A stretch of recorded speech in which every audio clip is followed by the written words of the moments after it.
Bienvenidos a nuestra quinta sesión de la Asociación Mexicana de Genética Humana, correspondiente al mes de junio del 2022. En esta ocasión, presenta el Servicio de Genética del Instituto Nacional de Neurología, a cargo de la doctora Petra Yescas, y bueno, pues me da mucho gusto que estén todos aquí con nosotros. Muchas gracias.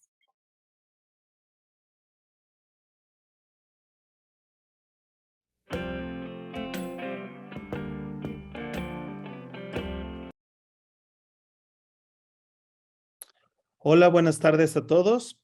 Me permito presentar el acta de la cuarta sesión mensual reglamentaria de la Asociación Mexicana de Genética Humana AC. En sesión virtual de carácter multicéntrico en la República Mexicana, siendo las 17 horas del día 3 de mayo del 2022, se reunieron 178 observadores virtuales en vivo, socios numerarios, adscritos y estudiantes, que completaron su registro a través de su cuenta de usuario en la página www.amgh.org.mx, con el objeto de celebrar la cuarta sesión mensual y hacer constar su asistencia, que será añadida al libro de actas. Dicha sesión fue dirigida por la doctora Juana Inés Navarrete Martínez, presidenta del Consejo Directivo de la Asociación Mexicana de Genética Humana AC, asistida por el doctor David Eduardo Cervantes Barragán, secretario de la misma. La orden del día fue la siguiente: bienvenida, lectura del acta anterior de la sesión anterior, participación del Servicio de Genética Médica del Centro Médico Nacional 20 de noviembre del ISSSTE. Quinto, asuntos generales. La doctora Juana Inés Navarrete Martínez dio la bienvenida a los asociados, además de invitar a hacer uso de la palabra a través de la plataforma digital. Enseguida, el doctor Cervantes Barragán dio lectura al acta de la tercera sesión mensual reglamentaria, misma que se consideró aprobada con mayoría de votos, si contara además con algún comentario modificatorio a través de los medios virtuales proporcionados durante la sesión. La doctora Juana Inés Navarrete Martínez se dio la palabra a la doctora María del Carmen Chima Galán, quien coordinó dicha sesión titulada Reseña Histórica del Servicio de Genética Médica del Centro Médico Nacional 20 de noviembre, dando inicio a la bienvenida. Posteriormente se dio la palabra a la doctora Nancy Denise Negrete Torres y al doctor Ernesto Antonio Sierra López, quienes presentaron la ponencia titulada Identificación molecular de mutaciones de los genes de las vías WNT, EDA y TP63 y su correlación clínica con pacientes con displasia ectodérmica. Seguida de la ponencia, indicadores emocionales en pacientes pediátricos con síndromes genéticos, a cargo de la maestra Susana Ramírez y Baja. Seguida de la última ponencia, sinopsis de medicina genómica y la investigación en cáncer de mama, a cargo de la doctora Liliana García Ortiz. Al término de esta, la doctora Juana Inés Navarrete Martínez y el doctor David Eduardo Cervantes Barragán coordinaron el bloque de preguntas y respuestas, donde se presentaron comentarios de la doctora Malvé Cerrillo, entre otros miembros destacados. Al término de esta sección, la doctora Navarrete y el doctor Cervantes Barragán compartieron un gran número de felicitaciones realizadas, y cediendo la palabra a la doctora Chima Galán para realizar el cierre de dichas presentaciones, quien a su vez agradeció a todo su equipo de trabajo. En asuntos generales, la doctora Navarrete puntualizó: se presentó el calendario de sesiones mensuales virtuales de la AMGH 2022, disponible en la sección de sesiones mensuales, dando énfasis y convocando a la próxima sesión reglamentaria el próximo 7 de junio, a cargo del Servicio de Neurogenética del Instituto Nacional de Neurología Manuel Velasco Suárez.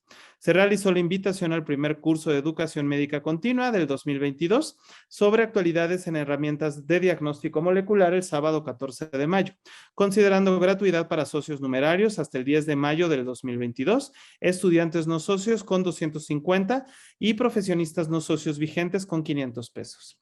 Se realizó nuevamente una invitación al 47 Congreso Nacional de la Asociación Mexicana de Genética, a celebrarse en Acapulco, Guerrero, del 7 al 12 de noviembre del 2022. Se enfatizó sobre las próximas actividades académicas, incluyendo el curso virtual de genética humana, a celebrarse en los primeros días de junio. Finalmente, la doctora Navarrete Martínez dio por terminada la sesión a las 18:50 horas.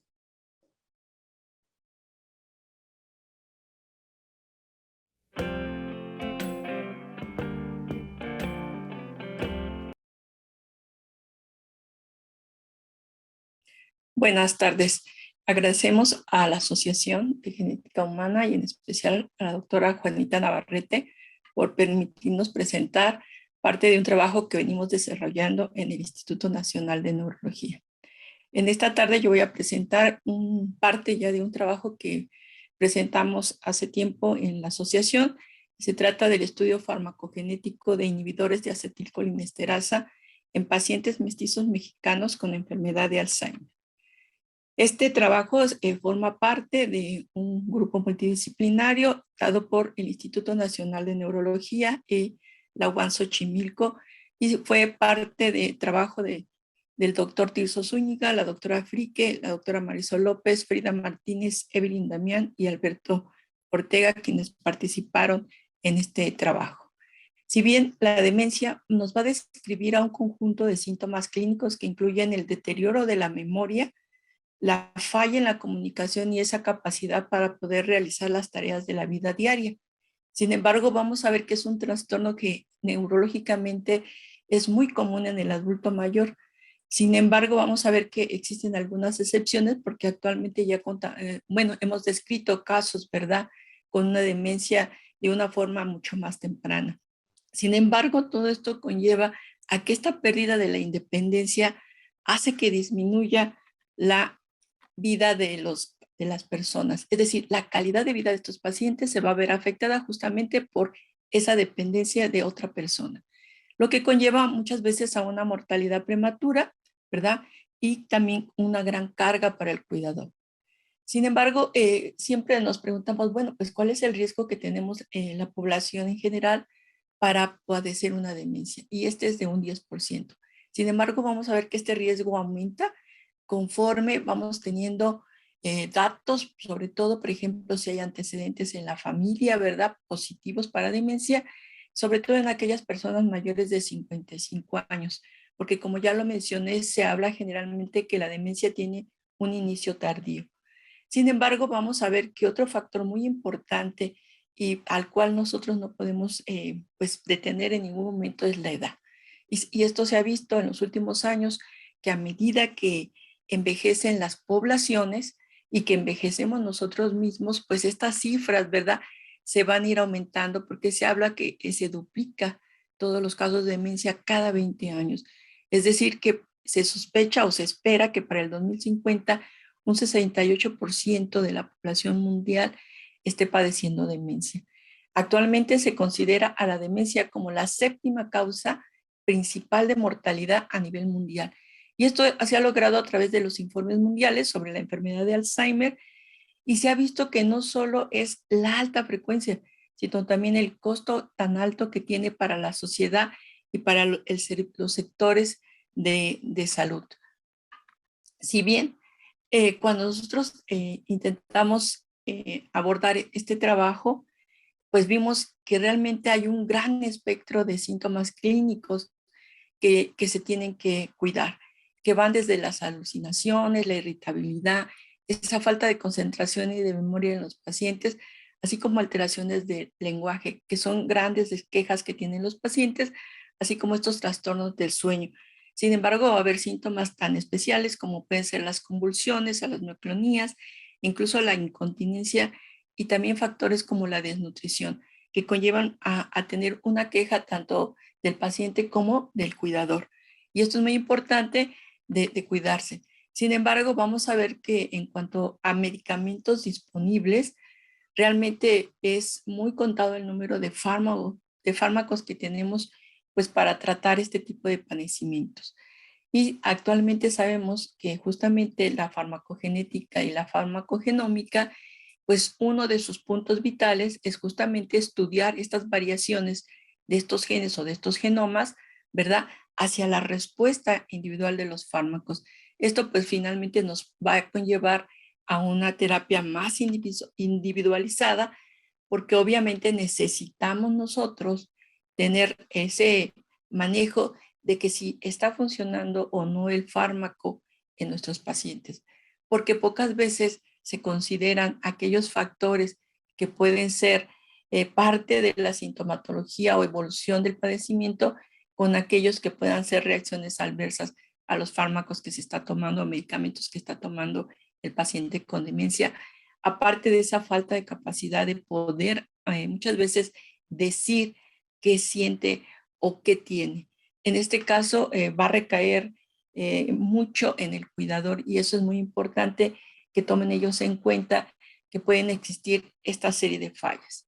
Y bueno, si bien son pocos los fármacos que han sido aprobados justamente para el tratamiento de la enfermedad de Alzheimer, si vemos esta tabla, el primero de ellos es donepezilo, el que fue aprobado en 1996 por la FDA y generalmente está aprobado para que se dé en todas las etapas.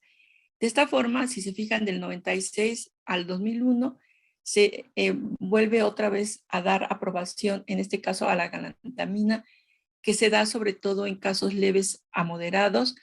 Y así vamos a ver que hasta recientemente, en el año pasado, el año 2021, se ha descrito este nuevo fármaco, el aducanumab, que se ha visto que la gran importancia que tiene y que es uno de los grandes fármacos, se puede decir, esperados para el tratamiento de la enfermedad de Alzheimer, sobre todo porque en este caso tiene que ver justamente con la presencia de las marañas de neurofibrillas, que son una de las principales causas que están en los pacientes con enfermedad de Alzheimer. Entonces, si se fijan, son 6 fármacos que realmente han sido aprobados por la enfermedad de Alzheimer. Entonces, de esta forma, nosotros vemos que va a haber muchos factores que pueden estar influyendo en el efecto de un fármaco y estos pueden ser muy variables. Van a ser desde la dieta que está tomando el individuo, la edad, el estado fisiológico en que se encuentra nuestro paciente, si está desnutrido o se encuentra en buenas condiciones, o qué otros medicamentos está tomando este paciente, si además fuma o consume alcohol. Y existen otros factores ambientales, como si está expuesto, ¿verdad?, a sustancias tóxicas o incluso alimentos, por ejemplo, que son estos actualmente pues asados o llenos de polvo de carbono. También es muy importante considerar los factores genéticos que realmente son una constante y estos pueden ir de un riesgo que puede ser desde un 20 hasta un 95%. En este caso, se referirá hacia el tipo de variante genética que esté presente en esos pacientes.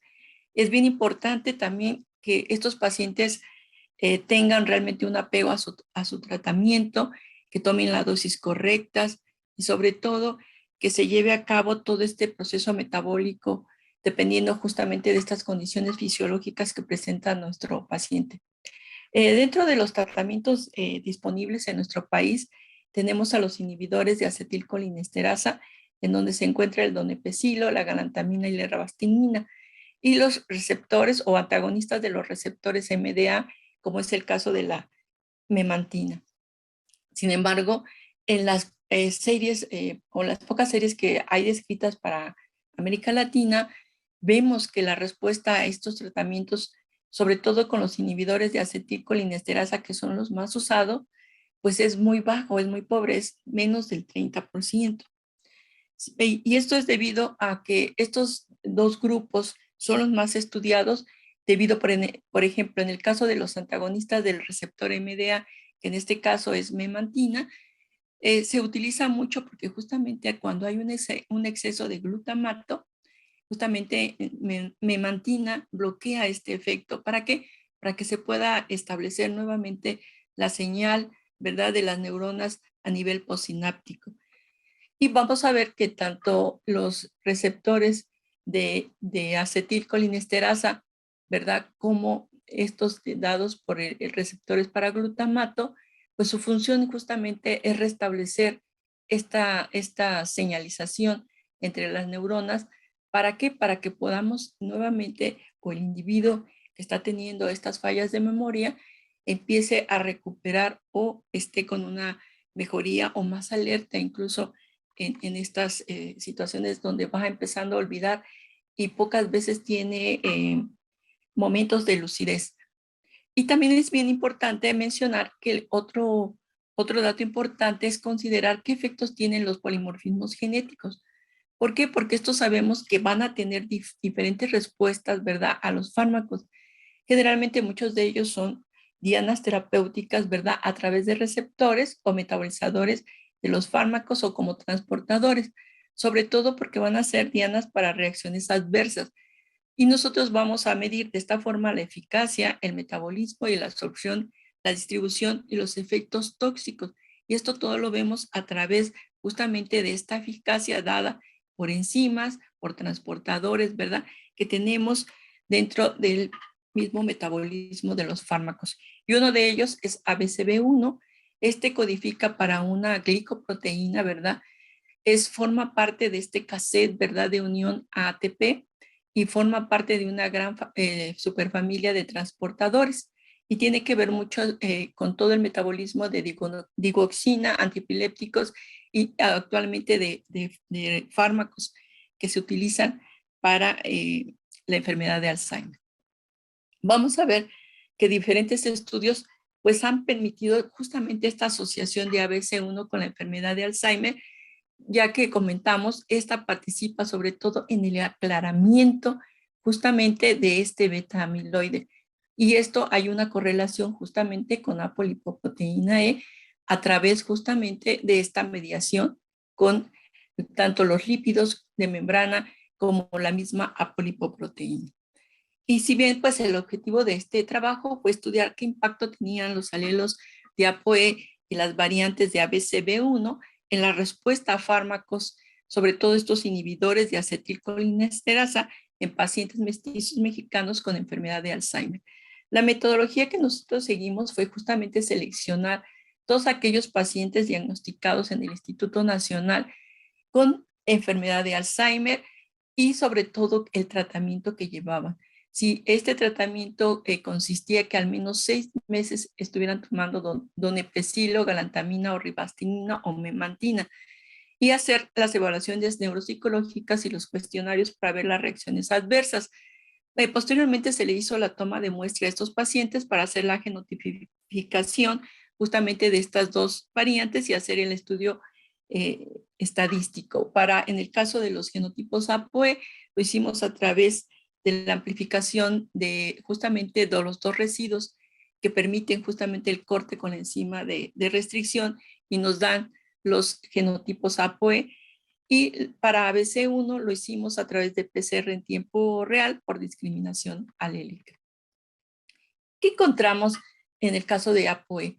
Encontramos que 36 pacientes, de los 36 pacientes que nosotros logramos ubicar en este grupo de trabajo, 20% fueron considerados no respondedores al tratamiento con inhibidores de acetilcolinesterasa. Y si se fijan en esta tabla, vemos que estos estaban asociados al genotipo 3, mientras que los no respondedores fue en su mayoría, y 5 de ellos estaban asociados justamente a esta alelo epsilon 4, que sabemos que es el principal factor de riesgo en la enfermedad de Alzheimer. Entonces vemos que el alelo epsilon 4 no se encontró en aquellos pacientes en los pacientes respondedores.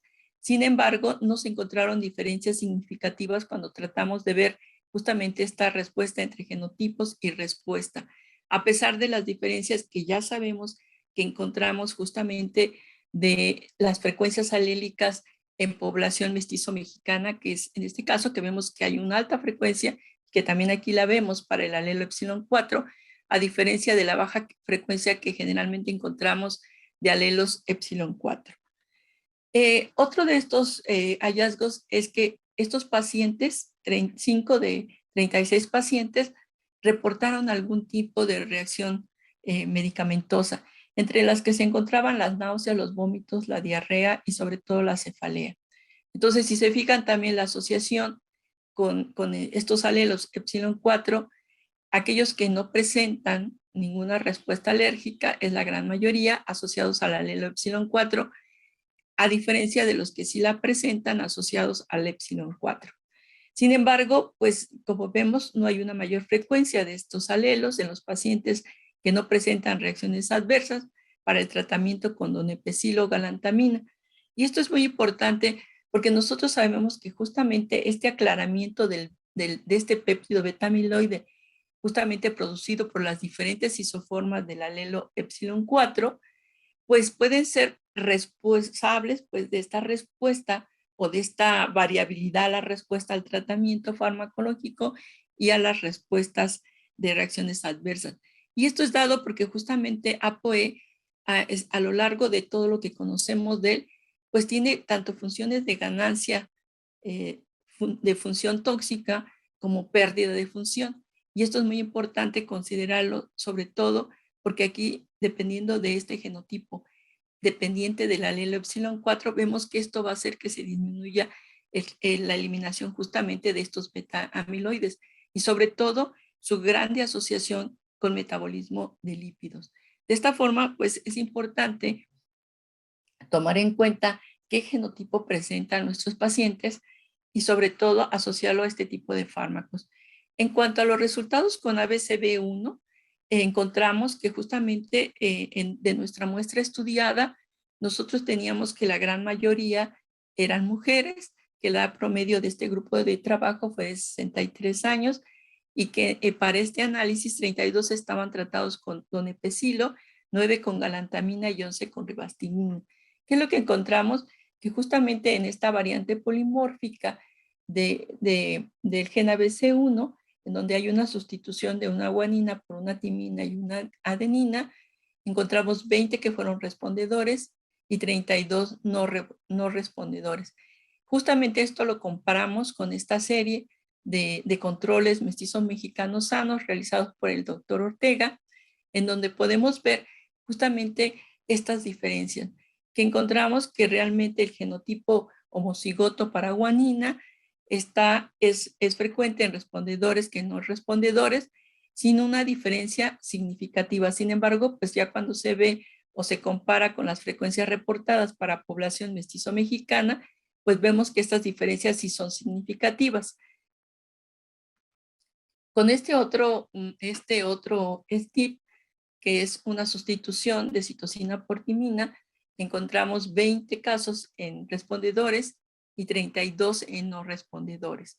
Igual la frecuencia de este genotipo homocigoto para citosina en pacientes respondedores del grupo no respondedores no muestran diferencias significativas. Sin embargo, cuando ya se comparan con las frecuencias obtenidas en población mestizo mexicana, podemos ver que efectivamente sí hay una diferencia, ¿verdad?, estadísticamente significativa, porque en este caso tenemos un 50% de los respondedores contra un 23% de los controles mestizos mexicanos.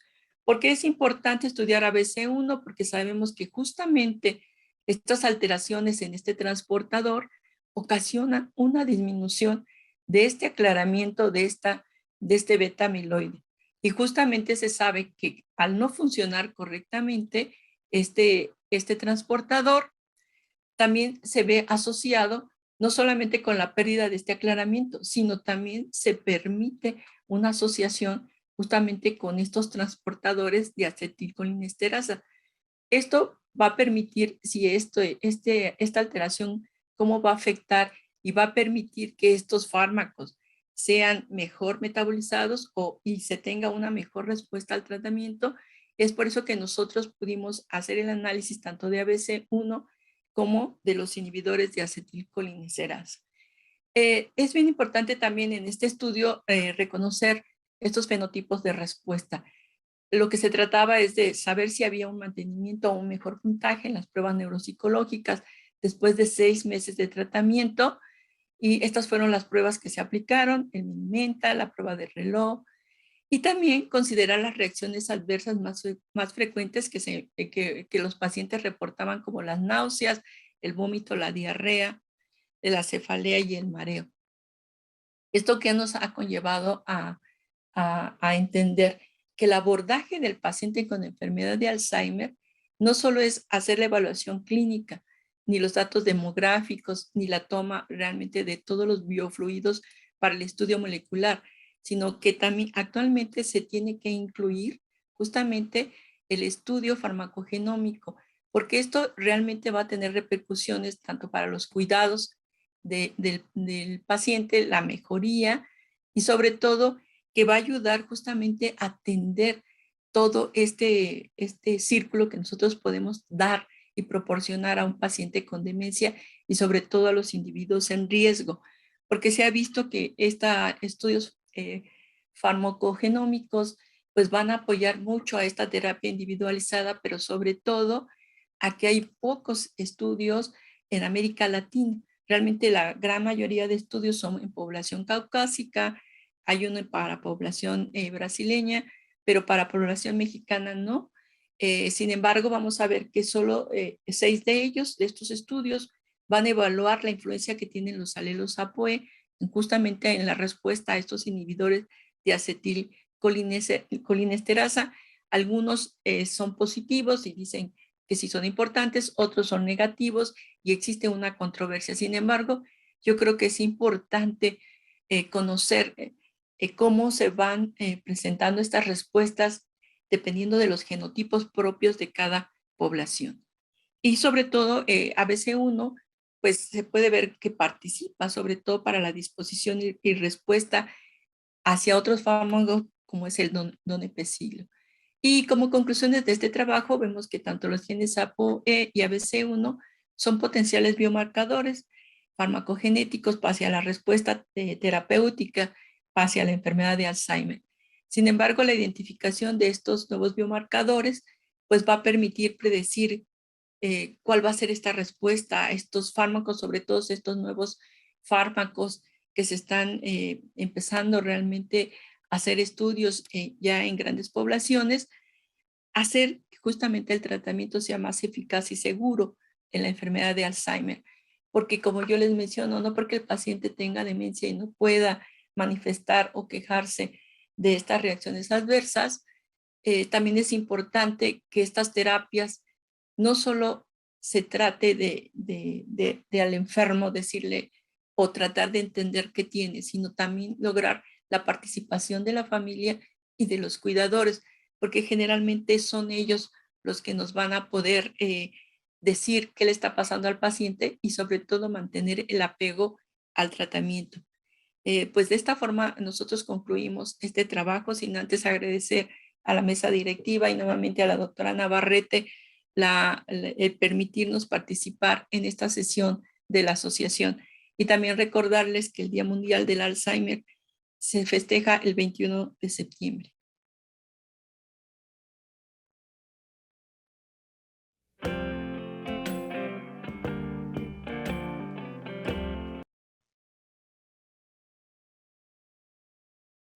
Buenas tardes, voy a presentarles este trabajo abordaje farmacogenómico y epigenómico de pacientes con psicosis refractaria. Es un trabajo de colaboración entre varios departamentos del Instituto Nacional de Neurología y Neurocirugía, el Departamento de Sistemas Biológicos a cargo de la doctora Marisol López de la UAM Xochimilco, el laboratorio del doctor Humberto Nicolini en el INMEGEN y el grupo de la doctora Consuelo Walsvalls en la Universidad de Texas de Houston. Los trastornos psicóticos primarios son alteraciones de la función mental y del comportamiento. Son enfermedades crónicas multifactoriales bastante complejas que generan una carga económica para el paciente y sus familiares, donde va a haber una distorsión de la realidad caracterizados por distorsiones en el pensamiento, percepción, emociones, lenguaje y sentido de sí mismo. Estos trastornos incluyen principalmente la esquizofrenia, el trastorno bipolar y el trastorno esquizoafectivo. Las dos primeras tienen una prevalencia de 1.4, que oscila hasta 5 por cada 1000 individuos respectivamente, mientras que el trastorno esquizoafectivo se considera un puente entre las dos anteriores entidades con una incidencia mucho menor del 0.3%. Tienen un inicio al final de la adolescencia o en adultos jóvenes, presentan alta comorbilidad con trastornos de tipo metabólico, cardiovascular, abuso de sustancias y suicidio, que pues en suma reducen de manera significativa la esperanza de vida de los pacientes. No hay marcadores precisos para su diagnóstico, por eso puede ser confuso o presentar cuadros mixtos de difícil clasificación, ya que el diagnóstico se basa en síntomas y signos que refiere el paciente, los familiares o lo que observa el psiquiatra. Por ello, el diagnóstico de estos trastornos psicóticos puede cambiar a lo largo del tiempo y requerir varios años para establecerlo. Existe un traslape clínico en sus manifestaciones de las 3 entidades mencionadas y este traslape también se ha confirmado a nivel molecular por estudios de asociación de genoma completo. En algunos trabajos también incluyen al trastorno depresivo mayor en este traslape molecular. El tratamiento de los trastornos psicóticos va a incluir terapia psicológica y farmacológica, básicamente antipsicóticos. Estos fármacos antipsicóticos se clasifican en típicos o de primera generación y atípicos o de segunda generación. En los últimos vamos a incluir a la clozapina, de la cual les voy a hablar. Se estima que hasta un 40% de los pacientes no va a responder al tratamiento antipsicótico. Se dice que son refractarios al tratamiento antipsicótico cuando no han respondido a 2 tratamientos previos con antipsicótico por periodos de 6 semanas cada uno, por lo cual requieren prescripción de diversos fármacos en combinaciones, ¿no? Hasta encontrar el óptimo para cada caso. Por ello, urge identificar marcadores genéticos o de otra índole que apoyen el diagnóstico, su clasificación, apoyen la respuesta al tratamiento antipsicótico y permitan una intervención oportuna en los pacientes. A la izquierda vemos la fórmula de la clozapina, que es una dibenzodiazepina tricíclica. Es antagonista de la serotonina y muestra fuerte afinidad principalmente con receptores serotoninérgicos y dopaminérgicos, aunque también tiene afinidad por otros receptores en menor proporción como muscarínicos y adrenérgicos, lo cual le da varias bondades terapéuticas, como disminución de agresividad en los pacientes, disminuye el riesgo de suicidio en pacientes con esquizofrenia y trastorno esquizoafectivo, y también se ha sugerido que disminuye el abuso de sustancias como el alcohol y la marihuana. Sin embargo, también presenta una incidencia baja de reacciones adversas que pueden ser hasta letales. Pueden presentarse agranulocitosis o miocarditis hasta en menos del 1% de los casos. En esta imagen vemos tomada de la FARM-GKB un hepatocito donde se ve la biotransformación de la clozapina en sus 2 principales metabolitos. El N-óxido de clozapina no es activo y la N-desmetilclozapina se le han atribuido varias propiedades farmacológicas. Podemos observar que principalmente su biotransformación está dada por las enzimas metabolizadoras de fármacos de la familia de citocromo P450, principalmente el CYP1A2, en menor le sigue, digamos, en acción CYP3A4, en menor proporción CYP2D6 y 2C19. Como muestro en la parte superior, también participan algunos transportadores. En este trabajo que publicamos el año pasado, evaluamos la farmacocinética de la clozapina y la participación del consumo de alcohol en los pacientes que eran portadores particularmente de esta variante, y esto fue la tesis de Gerge Gibran Mayen Lobo de la UAM Xochimilco. Debo mencionar que la ventana terapéutica de la clozapina es bastante estrecha y se presenta una amplia variabilidad farmacocinética interpaciente, y esto pues va a estar dado tanto por factores genéticos como no genéticos, bastante numerosos, solo he listo algunos de ellos aquí.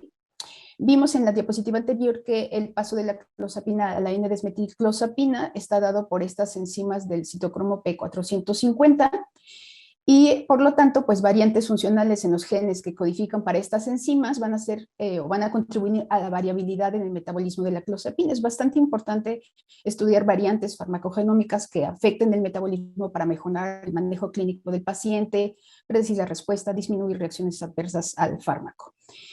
Sin embargo, los resultados en la literatura son bastante controversiales, muchas veces porque no se incluyen todos los confusores en el diseño del estudio. En este trabajo buscamos explorar el impacto de variantes genéticas funcionales desde el sistema CYP450 en la farmacocinética y reacciones adversas de la clozapina. Lo hicimos en 48 pacientes con psicosis refractaria que estaban en monoterapia oral con clozapina de esta misma marca, todos fue la misma marca que muestro aquí. Ok, este es un protocolo aprobado por el Instituto Nacional de Neurología. Todos los participantes firmaron carta de consentimiento informado. A los pacientes el psiquiatra pues les evaluó diferentes escalas, como muestro acá arriba en la parte superior izquierda: calidad de vida, síntomas positivos, negativos y psicológicos, al inicio y a las 18 semanas de tratamiento en estado estacionario, que es cuando se tomó la muestra de sangre periférica. También se hicieron encuestas para hábitos de consumo de café, alcohol, tabaco, si hacían o no ejercicio.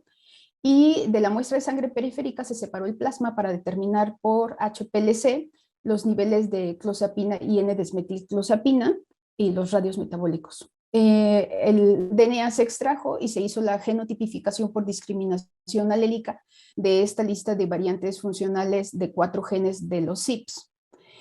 Y el 10% de los resultados después de la discriminación alélica se confirmaron por secuenciación tipo Sanger. En el caso de las variantes de número de copias, utilizamos la técnica de MLPA, y si veíamos deleciones o duplicaciones, estas se validaban por PCR cuantitativo. En esta tabla muestro las características clínicas y demográficas de nuestros pacientes. Vemos que la mayoría de ellos tuvieron diagnóstico clínico de esquizofrenia, seguidos por trastorno esquizoafectivo, y solo 6 pacientes con trastorno bipolar. Al evaluar las escalas basales, digamos, y a las 18 semanas de tratamiento, en promedio hubo una disminución del 30% de los síntomas, en lo cual en psiquiatría pues, se reconoce como respondedores a la clozapina. Resalto aquí que solo 3 de ellos tomaban exclusivamente clozapina y vemos que la mayoría pues, son enfermedades complejas, siempre están bueno, es muy común que estén en polifarmacia y incluyendo ansiolíticos, antidepresivos, anticonvulsivos, anticolinérgicos. Esto hace difícil la interpretación, tanto el manejo farmacológico como la interpretación de resultados farmacogenéticos. 7 pacientes tomaban un fármaco adicional que podía afectar la actividad de estos 4 CYPs, estas isoenzimas, y otros 7 pacientes tomaban combinaciones, ya sea de inductor e inhibidor de estas isoenzimas, principalmente de estos 2 grupos de fármacos. Confirmamos lo que estaba en la literatura, una amplia variación en los niveles plasmáticos de clozapina. Determinamos el radio metabólico a dosis sin encontrar diferencias de sexo, no vimos nada. La mayoría de los pacientes estaban en niveles subterapéuticos de clozapina, solo 2 en niveles supraterapéuticos y el resto en niveles terapéuticos de clozapina. Evaluamos las frecuencias alélicas y genotípicas de todas estas variantes genéticas y exploramos su asociación, como muestro en esta tabla, en esta columna, con concentraciones plasmáticas de la clozapina, la concentración corregida por dosis y peso y el radio metabólico, es decir, la proporción del fármaco y su metabolito. No vimos asociación excepto para esta variante de CYP2C19, que había sido reportada en el 2020, asociándose con concentraciones inferiores de clozapina en pacientes súper refractarios de esquizofrenia. Y aunque nuestro resultado es concordante con este trabajo, pues la correlación se perdió en la regresión posterior. El siguiente paso fue evaluar ahora la asociación de esas variantes genéticas con las reacciones adversas a la clozapina. Esta tabla muestra la lista de todas las reacciones adversas que nos reportaron los pacientes y las clasificamos en tipo neurológico, metabólico y general. En esta otra tabla les muestro la asociación que sí observamos de variantes genéticas de estos CYPs con las reacciones adversas a la clozapina. Aún los valores significativos persistieron haciendo la corrección por múltiples comparaciones, que son los valores de P que vemos entre paréntesis. Entonces podemos ver que básicamente son variantes del CYP1A2, el alelo 1C, 1D y 1F, principalmente con reacciones adversas de tipo neurológico. CYP2D6 se asoció con reacciones también metabólicas y neurológicas. Debo mencionar que solo un paciente mostró concordancia entre genotipo y fenotipo, que fue un individuo ultrametabolizador para duplicación, homocigoto para duplicaciones de CYP2D6 y estas otras variantes que han visto acá arriba. De hecho, el MARBET-NFA pues, sí pide ajuste de dosis para CYP2D6. Se reportó al psiquiatra y hizo el respectivo ajuste de dosis al paciente. Las variantes de CYP1A2 que persistieron en nuestro modelo de regresión logística binaria fueron variantes de CYP1A2 que sí han sido reportadas previamente con presencia de reacciones adversas a la clozapina incrementadas. En esta tabla les muestro el modelo de regresión logística. A la izquierda tenemos el modelo sin consumo de alcohol y a la derecha con consumo de alcohol. De acuerdo al valor de beta, el dato duro de esta publicación, de este trabajo, es que la variante 1C de CYP1A2 mostró un valor de beta, un riesgo, ¿verdad? Si eres portador de 3.5 veces mayor versus los no portadores. Pero además, si eres portador y consumes alcohol, este riesgo se duplicaba a casi 8 veces. Ya de por sí el consumo de alcohol pues, es un factor de riesgo para presencia de reacciones adversas a la clozapina. Mostró un poder estadístico bastante bueno.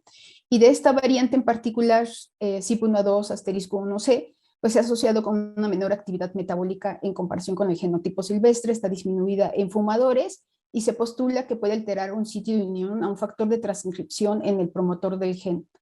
Aunque se ha dicho que la clozapina en varios estudios, ¿verdad?, de modelos animales disminuye el consumo de alcohol en los pacientes, previene recaídas, pues su consumo está bastante limitado cuando están bajo tratamiento con clozapina, ya que sí aumenta la presencia de reacciones adversas, principalmente neurológicas, como lo vimos también en nuestra muestra de pacientes. En resumen, digamos, el uso concomitante de estas dos sustancias tiene un efecto aditivo que favorece la presencia de estas reacciones adversas neurológicas, y es bastante importante resaltar que cuando se hacen estudios de farmacogenética de la clozapina, suelen excluirse a estos pacientes que tienen psicosis, pero que ingieran ya sea alcohol o que tengan abuso de otra sustancia. Entonces, aquí no los excluimos y estamos viendo que puede haber una interacción bastante importante que es pues relevante, ¿no? Para de interés clínico. Sabemos que el alcohol pues, puede causar otras alteraciones, por lo cual debemos seguir explorando esta interacción. En resumen, la variante CYP1A2 asterisco 1C podría ser un marcador potencial para predecir las reacciones adversas a la clozapina en pacientes mexicanos con psicosis refractaria y uso concomitante de alcohol. Este año nos aceptaron esta revisión que invitamos a que la lean, donde vemos cómo el alcohol, el consumo de alcohol afecta la farmacogenómica de la clozapina, pero en esta revisión sí evaluamos todo el metabolismo de clozapina, de alcohol, algunas interacciones o participantes en común como CYP12E1, y no solamente nos centramos en los CYP, sino que evaluamos otros genes, cuestiones no solo genéticas, sino transcriptómicas y epigenómicas. Rápidamente quiero mencionarles que respecto a estos trastornos psicóticos, pues hemos evaluado con el grupo del doctor Nicolini y Walsbach, banco de cerebros, directamente evaluamos ahí transcriptoma y epigenoma, ¿no? De patología dual, suicidio y no suicidio también. Tenemos protocolos corriendo de estos trastornos psicóticos con marcadores de envejecimiento por la teoría de envejecimiento acelerado en estos trastornos.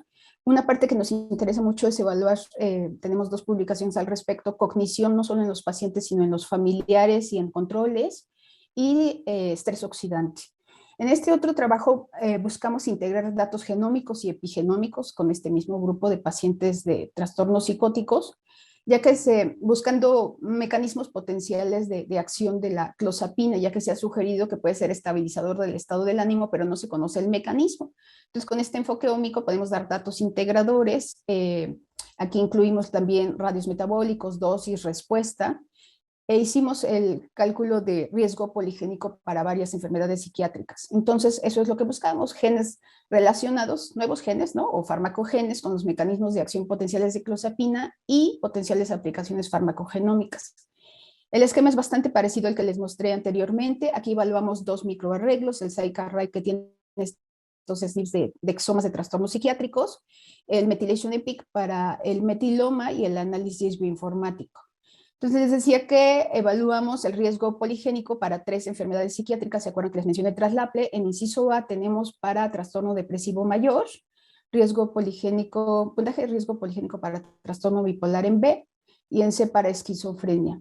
Y en la X lo que tenemos son las características de la clozapina como concentración, dosis, radio metabólico y respuesta. Más rojo, pues entonces vamos a ver mayor asociación. Después de múltiples correcciones, la que persistió fue el puntaje de riesgo poligénico para trastorno bipolar asociada con radiometabólico de la clozapina. El puntaje de riesgo poligénico incluía más de 2.000 SNPs, pero de ahí se hizo una selección de 17 que tenían alto impacto en la estructura de los genes, y al hacer el enriquecimiento de las rutas, vimos estas 4 enriquecidas. Nos llama la atención principalmente sinapsis GABAérgica. Estas son de las variantes con impacto funcional sobre la estructura de los genes. La mayoría son de sentido erróneo o generan codones de paro prematuro. Solo pongo una probadita de las tablas. El enriquecimiento de las rutas, como les decía, y la ontología génica. Y después clasificamos nuestros resultados en grupos de riesgo poligénico alto, medio y bajo, y radiometabólico alto y bajo, como muestro aquí. Y de esas regiones veíamos cuáles mostraban metilación diferencial con el otro microarreglo, que incluyera eso, las variantes de los genes con asociados al riesgo poligénico del trastorno bipolar y al radiometabólico de la clozapina, como lo muestro aquí. Y después se hizo la interacción de las proteína-proteína de los productos génicos con las variantes de alto impacto, enriquecidas en el puntaje de riesgo poligénico para trastorno bipolar, que estuvieran en las rutas de interés que les mostré y que tuvieran metilación diferencial en estos pacientes. Entonces, nuevamente vemos regulación circadiana, secreción de insulina, en azul, en amarillo, señalización de hormona tiroidea, y en verde la sinapsis GABAérgica que les he mencionado. En conclusión, la vía de sinapsis GABAérgica se encontró enriquecida en el puntaje de riesgo poligénico de trastorno bipolar y se asoció con la relación metabólica de la clozapina y su metabolito. Esta interacción pues apoya el uso de clozapina como estabilizador del estado de ánimo y no solo como antipsicótico. Y ese mismo año que se publicó también salió un trabajo de modelo ratón que apoya esta teoría. Entonces es encontrar nuevos blancos para farmacogenes, ¿no? Y nuevos mecanismos de acción de fármacos que ya están en uso. Eso sería todo. Muchas gracias y estoy lista para las preguntas.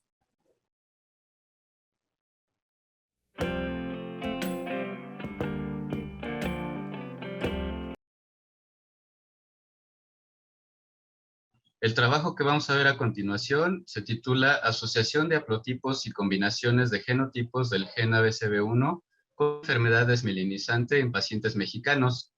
Es un trabajo realizado en colaboración con el Departamento de Genética y la Clínica de Enfermedades Desmielinizantes del Instituto Nacional de Neurología y Neurocirugía. En la barrera hematoencefálica se expresa gran cantidad de proteínas transportadoras que son dependientes de ATP. Tal es el caso de la glicoproteína P, que tiene como función principal mantener la homeostasis del sistema nervioso central. Esta glicoproteína P, abreviada PGP, es codificada por el gen ABCB1, el cual se encuentra en el brazo largo del cromosoma 7.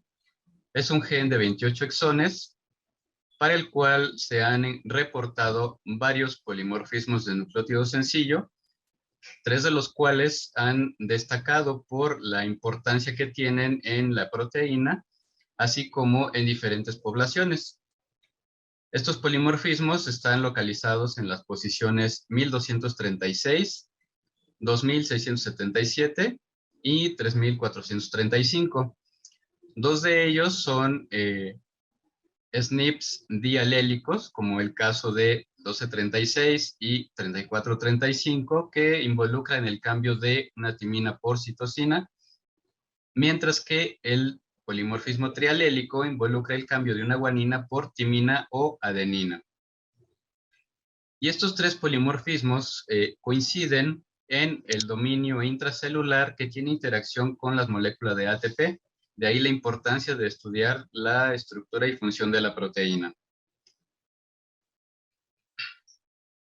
De manera normal, la glicoproteína P tiene que extraer sustratos endógenos y exógenos del sistema nervioso central hacia el torrente sanguíneo, pero cuando están presentes los polimorfismos, esto afecta el funcionamiento de la proteína, causando acúmulo de sustancias tóxicas dentro del sistema, por lo cual se ha reportado que la presencia de tales polimorfismos reducen o aumentan el transporte de sustancias endógenas y exógenas en la barrera hematoencefálica. Estos polimorfismos además se han asociado como factores de susceptibilidad para el desarrollo de enfermedades neurodegenerativas como enfermedad de Alzheimer, enfermedad de Parkinson, Creutzfeldt-Jakob, epilepsia, y también se ha reportado que conforme avanza la edad, la proteína PGP va perdiendo funcionalidad y esto hace que se vayan acumulando sustratos endógenos y exógenos, por lo tanto también se le ha asociado con el envejecimiento. De tal manera que la pérdida de función de PGP durante la neuroinflamación puede alterar la homeostasis cerebral y con esto agravar la progresión de la enfermedad, dejando expuesto al sistema nervioso central a derivados del estrés oxidativo y la inflamación. Por otro lado, la enfermedad desmielinizante es un proceso patológico dirigido contra la mielina sana. Es un proceso complejo de carácter autoinmune e inflamatorio. Existen varias enfermedades en este grupo, entre las cuales destaca la esclerosis múltiple, la neuromielitis óptica, así como la neuropatía óptica recurrente crónica, entre otras. Por lo anterior, el objetivo del trabajo fue determinar la asociación de los polimorfismos ya mencionados con el desarrollo de enfermedad desmielinizante. Para esto, hicimos genotipificación mediante PCR y RFLP de los polimorfismos dialélicos, que son el de la posición 1236 y 3435, y por secuenciación automática en el caso del polimorfismo 2677. Para esto utilizamos una muestra de 236 pacientes con enfermedades mielinizante y los comparamos con 200 controles sanos, pareados por edad y sexo, y fueron muestras obtenidas mediante consentimiento informado, todos son mexicanos, y el análisis de los resultados incluyó el análisis de frecuencias de genotipos, de alelos, haplotipos y combinaciones de genotipos entre casos y controles mediante la prueba de chi cuadrada. Aquí podemos observar la tabla de resultados en donde se puede apreciar que el genotipo homocigoto GG en la posición 2677 pues es más frecuente en pacientes que en controles, siendo estadísticamente significativo. Lo mismo podemos observar en la frecuencia del alelo G, así como en la frecuencia de casos homocigotos para el alelo C en la posición 34-35. Por otro lado, obtuvimos 12 haplotipos en esta muestra de población, en donde la frecuencia más elevada corresponde al haplotipo TTT, hablando de los 3 polimorfismos, y le sigue el haplotipo CGC. Si comparamos estas frecuencias de haplotipos con las reportadas en diferentes poblaciones, podemos encontrar en esta tabla que las frecuencias que encontramos son muy parecidas a la reportada para poblaciones chinas. Por otro lado, haciendo el análisis de asociación de estos haplotipos, observamos que el haplotipo CAT está asociado a la enfermedad desmielinizante con carácter protector.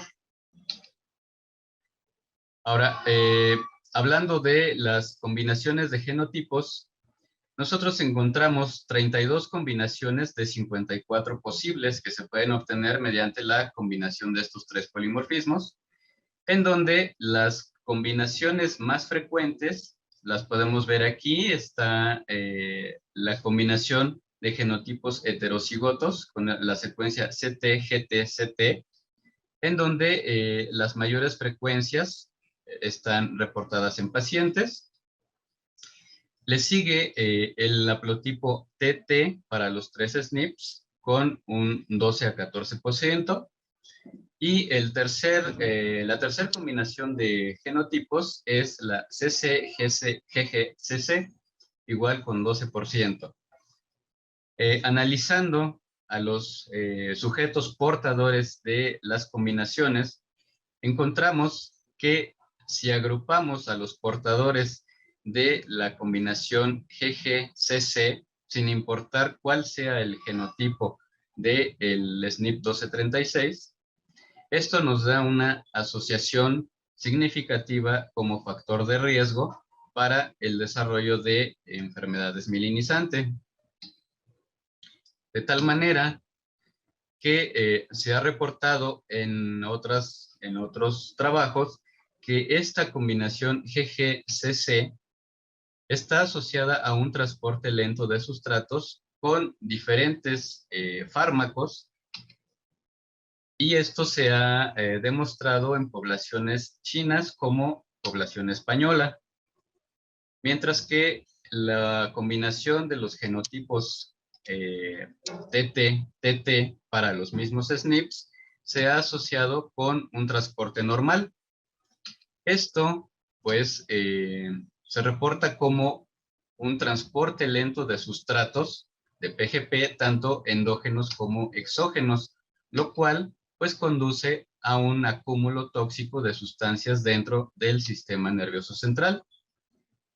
Para lo cual, concluimos que en este trabajo de población mexicana con enfermedades mielinizante, la combinación de los polimorfismos GG-CC va a ser factor de riesgo para el acúmulo tóxico de sustancias en el sistema nervioso central. Y este trabajo, pues, lo publicamos en 2020 en Neurología, Y además hicimos un breve estudio de la edad de inicio, en donde también observamos que los pacientes portadores también tienen una diferencia significativa con la edad de inicio. Así que la conclusión de este trabajo, pues, puede tener implicaciones evidentes en la administración de fármacos terapéuticos que vayan dirigidos para atender padecimientos del sistema nervioso central, en donde los medicamentos que sean sustratos de glicoproteína P, pues deberían ser administrados a pacientes que tengan el genotipo TT-TT en las posiciones 2677 y 3435, mientras que a los pacientes que sean portadores de las combinaciones GGCC, pues no deberían de administrárseles sustratos que sean que usen a PGP como vía de salida del sistema, ya que pues esto lógicamente causaría un acúmulo de los mismos. Esto pues va a ayudar en el diagnóstico de certeza, así como va a facilitar un pronóstico de la progresión de la enfermedad desminimizante, va a promover una administración segura dependiendo del genotipo de cada paciente. Aquí ya estamos hablando de un tratamiento personalizado. Vamos a prevenir reacciones adversas a medicamentos relacionadas con la dosificación y en general pues va a mejorar la calidad de vida de los pacientes con enfermedad desminimizante. Además de que esta estrategia pues se puede extender a otras enfermedades que tengan que ver con el sistema nervioso central. Eso es todo. Gracias.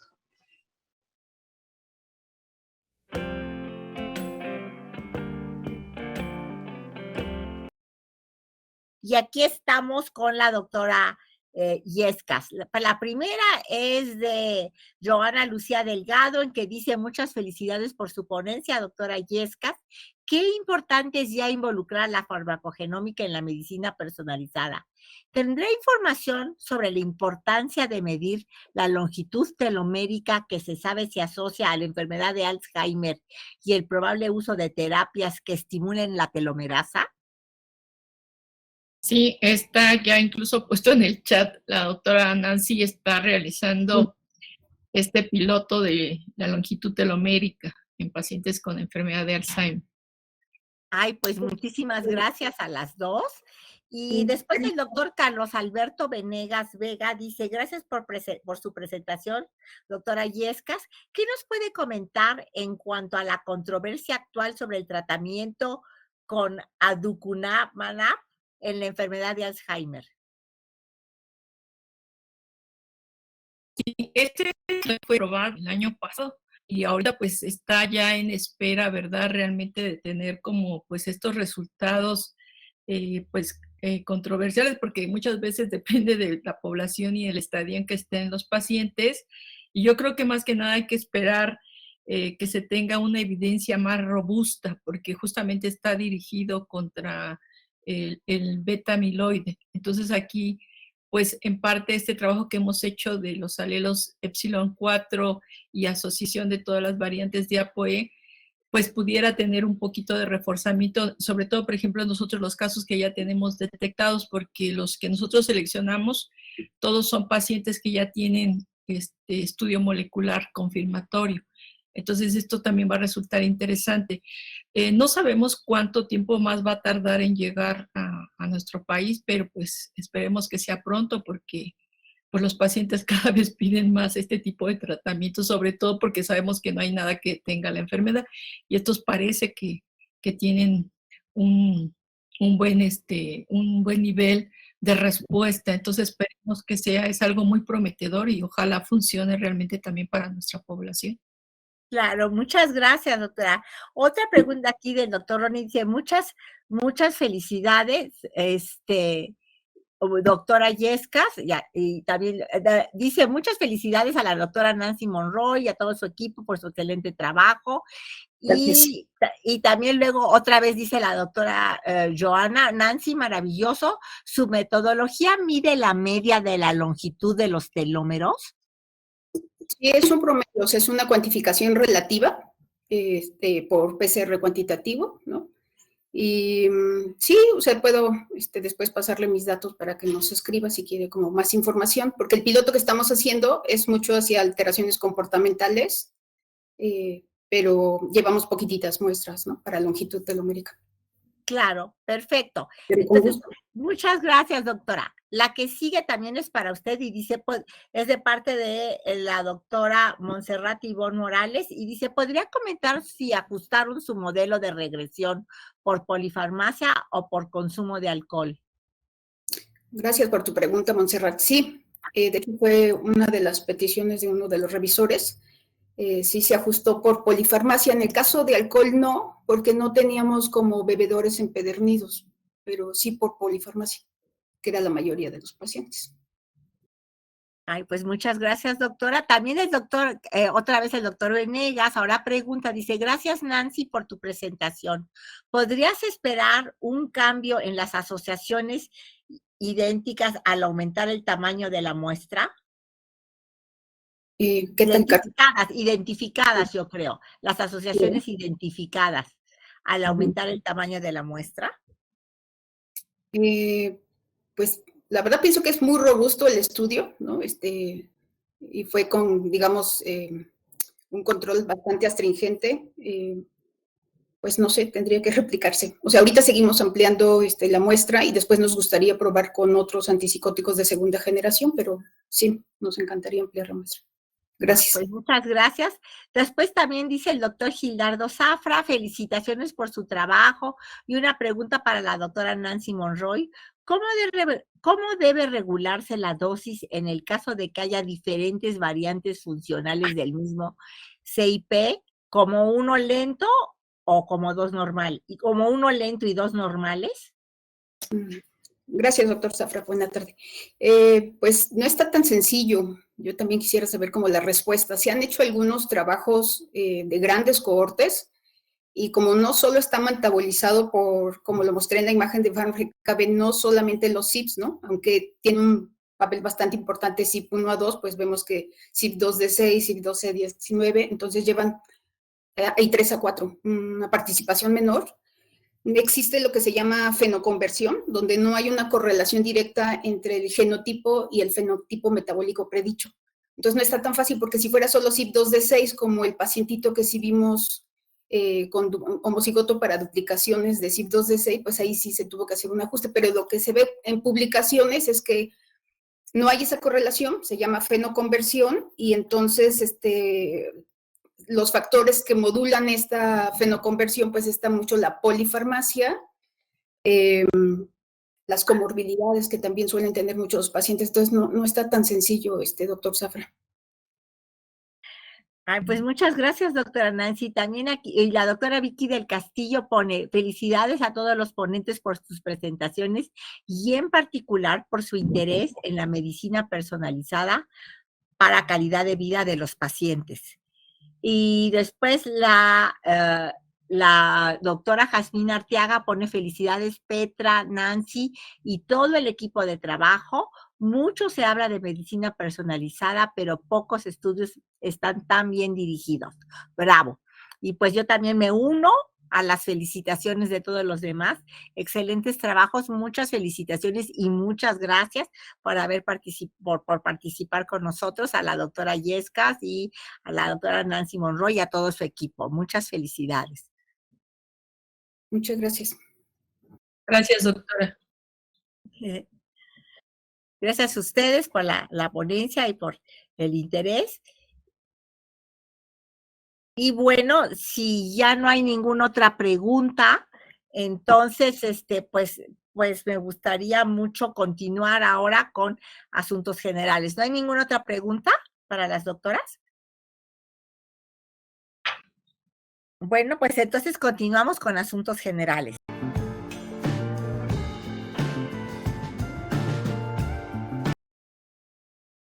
Pues bienvenidos ahora a nuestra última parte de nuestra sesión del día de hoy, asuntos generales. Entonces tenemos hoy como primer asunto el anuncio de nuestro tercer curso virtual de actualización en genética médica, que se llevará del 13 al 17 de junio del 2022. Por favor, inscríbanse, va a estar súper interesante. Les quiero agradecer a la mesa directiva actual, sobre todo a nuestro secretario y a Mari, la organización de este congreso, y también muy especial a todos los profesores que seguramente están aquí, que son distinguidos miembros de la asociación, que todos aceptaron, aunque a pesar de que lo hicimos con un poquito de prisas, pero con muchas ganas, y ahí las prisas un poco fueron por mi culpa, pero bueno, estoy muy contenta que todos participen, por favor. El que sigue es el anuncio a nuestro Congreso Nacional de Genética Humana del 7 al 12 de noviembre en Acapulco, Guerrero. Estamos muy emocionados, que nos vamos a volver a ver todos. Claro, es la parte académica, pero para mí es muy importante la parte humana, de vernos, de platicar, que en la pandemia pues no pudimos. Entonces, y los conmino por favor a que todos participen, que manden sus trabajos libres, todos queremos saber uno de los otros que estamos haciendo. Y bueno, pues nosotros trataremos que, como siempre, que en el Congreso participen todos, porque todos somos una comunidad. Entonces, los invito por favor, ojalá puedan ir todos a nuestro Congreso Nacional. Todavía no tenemos los precios, estarán en breve, pero esperemos que van a estar muy ad hoc. O sea, nosotros no somos nada careros, lo que queremos es que vayan, que participen y que estén. Por último, también quiero decir, bueno, en esta parte de asuntos generales, felicitaciones al doctor Sinue Díaz Cuellar, que es nuestro vocal del centro, y a toda la mesa directiva, sobre todo la que está la secretaria, el secretario y la tesorera, por el excelente curso en línea llamados Nuevas Herramientas Diagnósticas en Genéticas, y a ustedes agradecerles a todos los que participaron y entraron al curso. Fue un curso que yo misma entré y me pareció súper interesante, y así esperemos tener todos los demás cursos. Acuérdense que quien quiera participar con mucho gusto, y ahorita le está organizando cada uno de los vocales de las diferentes lugares alguno de los cursos, pero si alguno de ustedes quiere entrar, hacer algún curso, por favor, acérquense con nuestro secretario, con el doctor Cervantes o con nuestra tesorera, y nosotros encantados de promover, organizar, avalar cualquier curso que cumpla con los requisitos de la asociación. Y bueno, la entrega de facturas y constancias, favor de comunicarse con el doctor David Eduardo Cervantes Barragán y María de Jesús Gaitán, el secretario y tesorera de la MGH. Nuestras cuotas pues siguen igual, son, bueno, vigentes a partir del 1 de abril, que están aquí, que ya las conocen. Y quiero felicitar en esta ocasión a los nuevos socios de la MGH. Como numerarios entraron la doctora Samantha López Ramírez, Sandra Flores Casas, Vianey Ordóñez Labastida, Gustavo Hernández Endañu y Tania Alejandra Aguayo Orozco. Y como socios estudiantes, a la doctora Alma María Medrano Hernández, a Esperanza Teresa Ramos Calleja y Nictejada Mar Marín Ríos. Muchas felicidades y estamos muy contentos de tener, como siempre, nuevos socios y que nuestra comunidad vaya creciendo cada vez más. Por último, nuestra próxima sesión, que será el 5 de julio, corresponde al doctor José Elías García Ortiz, nuestro expresidente de la asociación, y él se va a hablar sobre la Red Latinoamericana de Genética Humana, del cual ahorita él es vicepresidente. Entonces, por favor, no dejen de estar el 5 de julio con nosotros. Pues muchas gracias y estoy abierta a cualquier otra cosa que quieran preguntar, dudas. Lo de los precios de los cursos, ya están ahorita lo de los hoteles, pueden entrar ustedes a la página de la MGH y ya está los cuartos, desde ahorita ya se pueden entrar a apartar alguno de los cuartos y todo, y les prometemos que ya en breve estarán los precios para inscribirse al Congreso. No sé si tienen alguna otra pregunta, respuesta, con mucho gusto.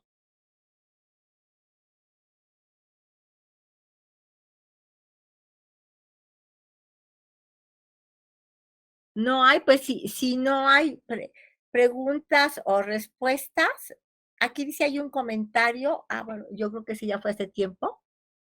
Si no hay preguntas o respuestas, pues entonces damos por terminada nuestra sesión del día de hoy. Les agradezco el día de hoy, 7 de junio, martes 7 de junio del 2022, y les agradezco mucho a todos su presencia, y bueno, y los convido a que se inscriban a nuestro curso, a nuestro congreso, y los invito aquí a nuestra próxima sesión del 5 de julio. Muchas gracias a todos.